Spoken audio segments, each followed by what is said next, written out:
আজকে আপনাদের সাথে খুব মজার একটা রসুন মরিচের ভর্তার রেসিপি শেয়ার করব। যারা শুটকি লাভার আছেন এবং এই রেসিপিটা জানেন না, তারা এই রেসিপিটা ট্রাই করে খেয়ে অবশ্যই আমাকে ধন্যবাদ দিবেন। তো চলেন রেসিপিটা শুরু করি। এখানে আমি ভর্তার জন্য নিয়েছি রসুন, শুকনা মরিচ আর হচ্ছে বাঁশপাতা শুটকি। রসুনটা আমি একটু ছোট করে কেটে নিয়েছি, যেহেতু ব্লেন্ড করব, ব্লেন্ডারে যেন একটু তাড়াতাড়ি হয় তাই।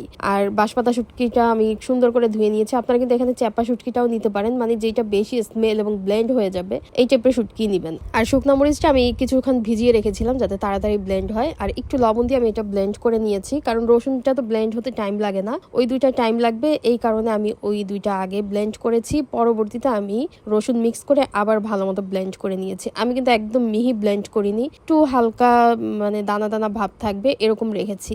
আপনারা চাইলে কিন্তু এটা পাটায়ও বেটে নিতে পারেন, পাটায় বাটাটাও অনেক বেশি মজা হয়। তো যাই হোক, এরপরে আমি রান্নায় চলে গেলাম। একটু বেশি পরিমাণে তেল দিবেন, তেলের মধ্যে পেঁয়াজটা ভাজবেন। পেঁয়াজটাকে বেরেস্তা করার কোনো প্রয়োজন নেই, জাস্ট নরম হলেই হলো। তারপরে পেস্টটা দিয়ে দিবেন। ভাজার সময় কিন্তু আমি একটু লবণ দিয়েছিলাম যাতে তাড়াতাড়ি নরম হয়ে যায়। আর লবণটা একটু বুঝে শুনে দিবেন, কারণ এটা টেনে একদম ভাজা ভাজা করে ফেলবো আমরা, তো লবণটা প্রথমে একটু কম দিবেন। এরপর আমি ব্লেন্ডারে জারটা ধুয়ে অল্প একটু পানি দিব। এখানে বেশি পানি দেওয়ার কোনো প্রয়োজন নেই, খুব সামান্য একটু পানি দিবেন যাতে মশলাটা খুব ভালো মতো কষানো হয়, কোনো কাঁচা গন্ধ যেন না থাকে।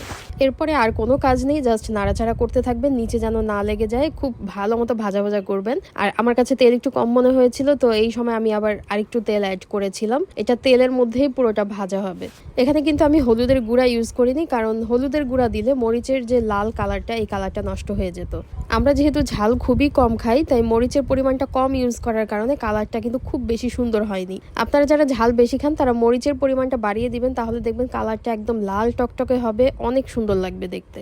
এই তো আমার রান্না একদম শেষ। খুব বেশি সময় লাগে না, বেশি কোনো ইনগ্রেডিয়েন্টসও লাগে না, একদমই ইজি একটা রেসিপি। যারা কখনো খাননি অবশ্যই অবশ্যই ট্রাই করবেন। যারা ঝাল কম খান আমার মতো, তারা মরিচটা কম দিবেন, আর ঝাল বেশি খেলে মরিচের পরিমাণটা বাড়িয়ে দিবেন। একবার জাস্ট ট্রাই করে দেখবেন।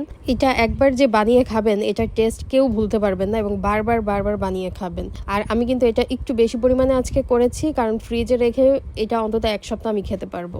আজকে আমি এটা খুদের ভাতের সাথে সার্ভ করেছিলাম, 6 রকমের ভর্তা করেছিলাম, সাথে এই রসুন মরিচের ভর্তা, টোটাল 7 রকমের ভর্তা করেছি। আর এই প্লেটটা সাজিয়েছি আমার প্রতিবেশীর জন্য, উপরের ফ্লোরের প্রতিবেশীকে দিয়েছিলাম এইটা। আপনারা কিন্তু এই ভর্তাটা ফ্রিজে রেখে অনেক দিন খেতে পারবেন, এবং সাদা ভাত, খুদের ভাত বা খিচুড়ি সবকিছুর সাথে কিন্তু খেতে পারবেন। অবশ্যই অবশ্যই একবার হলেও এই ভর্তাটা ট্রাই করবেন।